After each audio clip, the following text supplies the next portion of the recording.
নমস্কাৰ শ্বেয়াৰ মাৰ্কেটৰ মুখ্য বাতৰিলৈ স্বাগতম জনাইছোঁ। কালি গ্লোবেল মাৰ্কেট অলপমান চাম। ইউএছ মাৰ্কেট কালি অলপমান ইণ্টাৰেষ্টিং আছিল, চাবলগীয়া আছিল।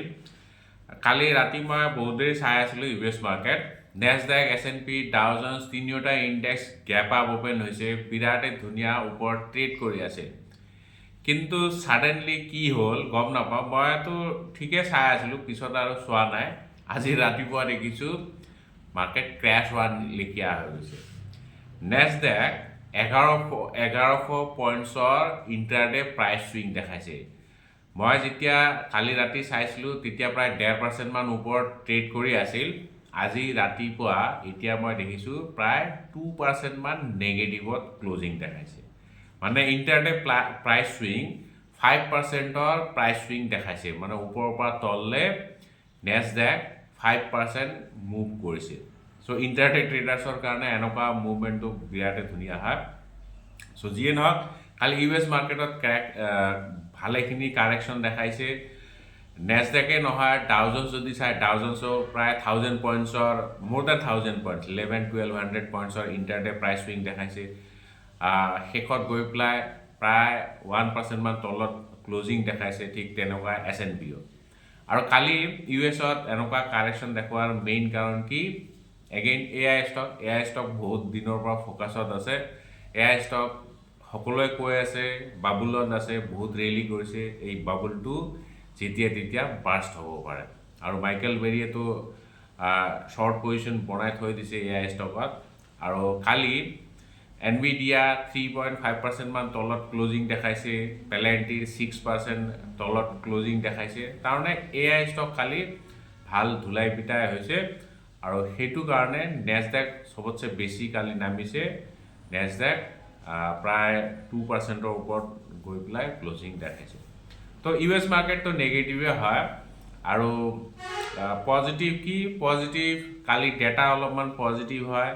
FI কালি এগেইন অলপ বাই কৰিছে, পৰহিও বাই কৰিছে, কালিও তেওঁলোকে অলপমান ষ্টক বাই কৰিছে। বেছি নহয়, 284 ক্ৰ'ৰৰ ষ্টক বাই কৰিছে।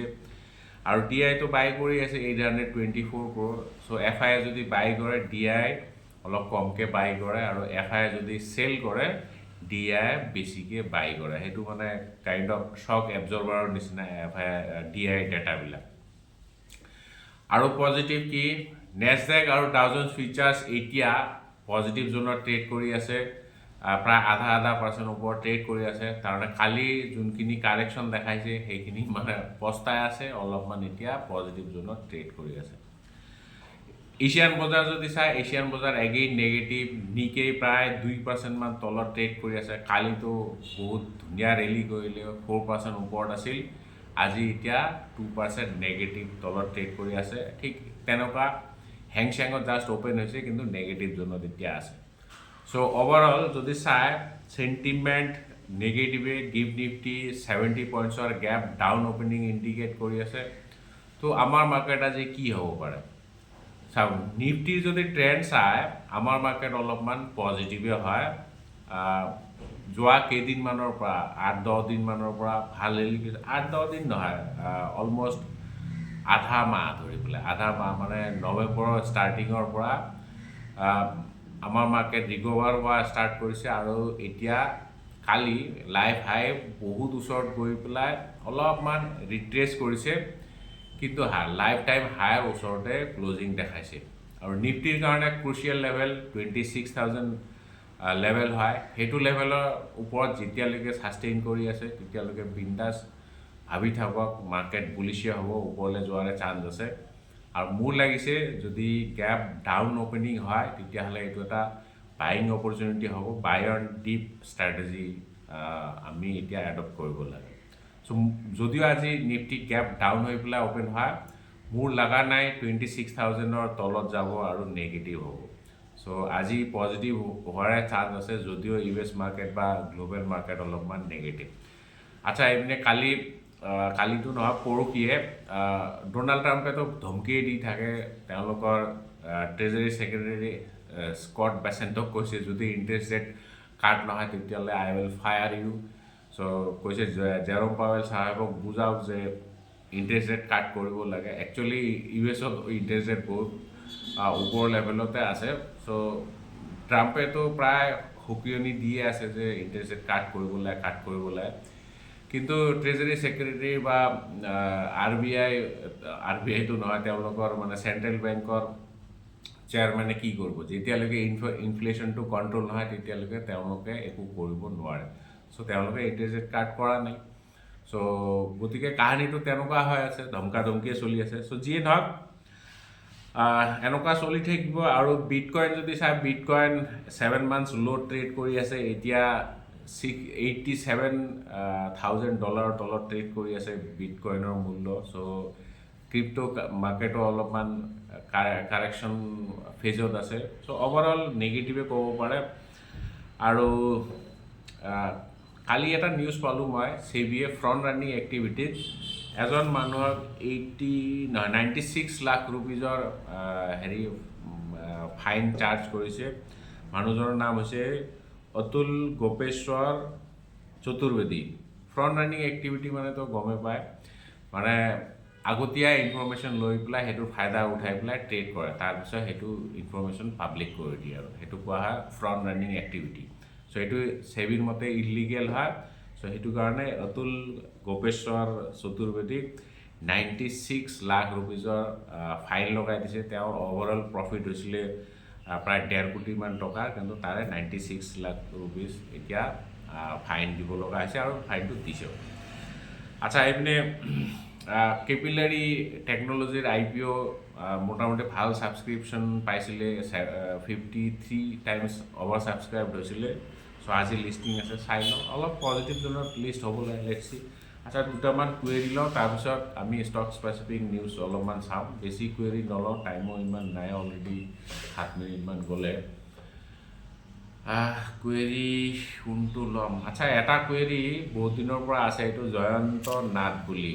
ছাৰ, ৰেমণ্ড লোৱা আছে 706ত, কি কৰিলে ভাল হয়? ছাৰ, ৰেমণ্ড বুলি ক'লে ৰেমণ্ডৰতো বহুতকেইটা আছে। ৰেমণ্ড লাইফষ্টাইল আছে, ৰেমণ্ড লিমিটেড আছে, ৰেমণ্ড ৰিয়েলিটি আছে। কোনটো বা কৈছে? অলপমান ডিটেইলছত লিখিলে ভাল হয়, নেক্সট টাইম লিখিলে ডিটেইলছত লিখিব। চ' ৰেমণ্ড বুলি কৈছেতো মই অনলি ৰেমণ্ড লিমিটেডটোৱে লৈছোঁ। ৰেমণ্ডটো কি ক'ম, বহুত সৰু ষ্টক হয়, স্মল কেপ ষ্টক হয়। ষ্টকৰ পিটো সস্তাই, ROE নাই। ল'ৰা মানে কিবা কিবিকৈ নকল চকল কৰি পেলাই পাছ কৰিছে, আৰু চেলছ নাই। ল'ৰাটো পাছটো কৰিব পৰা নাই, ভালকৈ পাছ কৰিব পৰা নাই, কিন্তু কামতো ভাল নহয়, এলেহুৱা। -3 ইয়াৰ চেলছ গ্ৰ'থ নেগেটিভ, কম প্ৰফিট গ্ৰ'থ নেগেটিভ। এইটো ষ্টকত কিহৰ কাৰণে বাই কৰিছে নাজানো। পজিটিভটো একো দেখা পোৱা নাই। অলৰেডি প্লেজ কৰা আছে প্ৰায় 10% শ্বেয়াৰ। ৰিটাৰ্ণ অন এছেট টাই ফিজ। মোৰ মতে এভইড কৰিব, এনেকুৱা ধৰণৰ ষ্টকত ইনভেষ্ট নকৰিব। এইবিলাকত পইচাটো নবনে, পইচা ডেষ্ট্ৰাক্ট হোৱাৰে চান্স আছে, পইচা নোহোৱা হৈ যোৱাৰে চান্স আছে। আৰু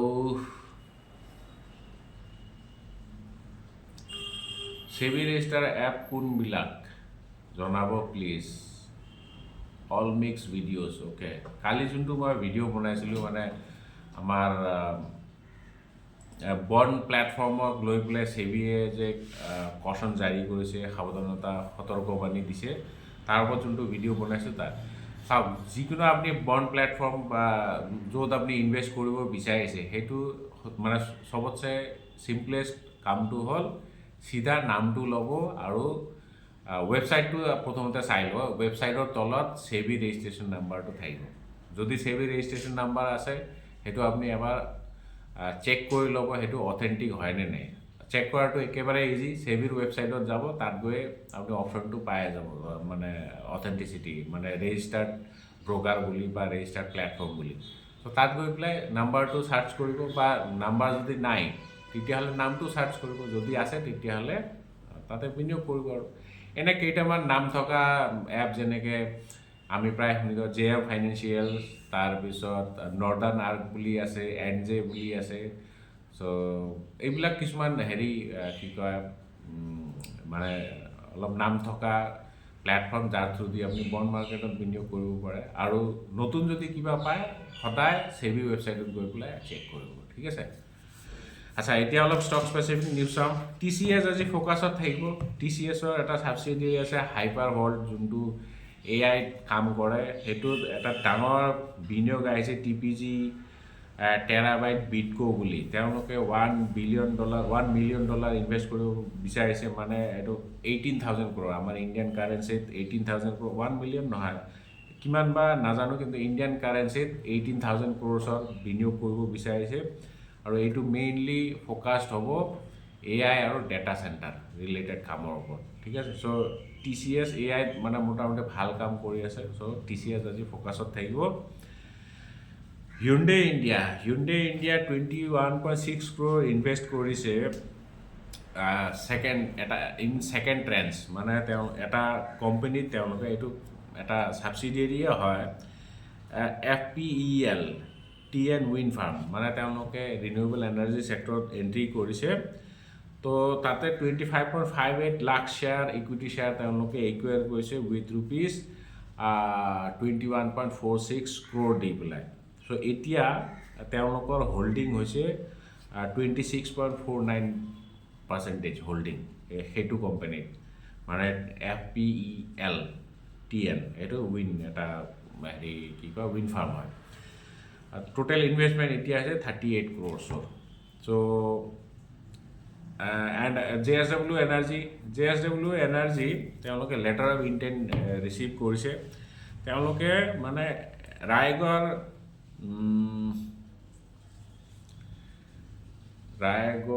কি আছিল এইটো ৰেল ছিষ্টেম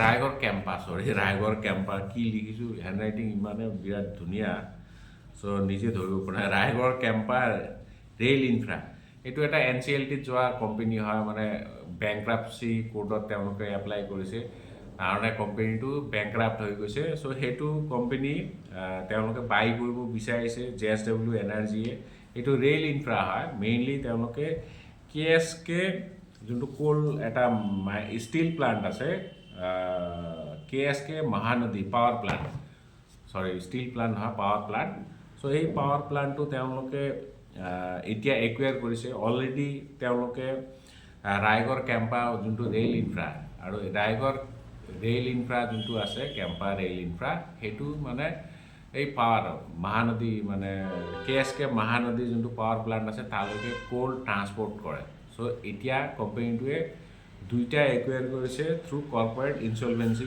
ৰেজুলেশ্যন মানে কোম্পানী দুইটা বেংক্ৰাপচি হৈছে চ' সেইটো কাৰণে সেইটো তেওঁলোকে বহুত সস্তা দামত একুৱায়াৰ কৰিছে চ' JSW বহুত মানে টেকফুলি কামবিলাক কৰিছে বিৰাটেই ধুনীয়া তাৰপিছত মাৰ্কান্ছ ফাৰ্মা আমি কালি অলৰেডি গম পাইছোঁ যে UK তেওঁলোকে MHRA মানে medical and health care products regulatory এজেঞ্চিৰ পৰা এপ্ৰুভেল পাইছে আমি এণ্টি ডায়েৰিয়েল মেডিকেশ্যন যোনটো আছিল সেইটোৰ কাৰণে এপ্ৰুভেল পাইছে খালি আৰু এটা এপ্ৰুভেল পাইছে সেইটো হৈছে এণ্টি এলাৰ্জিক মেডিচিন গতিকে মাৰ্কান্ছ ফাৰ্মা আজি ফ'কাছত থাকিব আচ্ছা টাইম আজি বহুত গুচি গ'ল আমি কাইলৈতো লগ নাপাওঁ আমি চিধা মানডে লগ পাওঁ happy weekend see you on Monday জয় আই অসম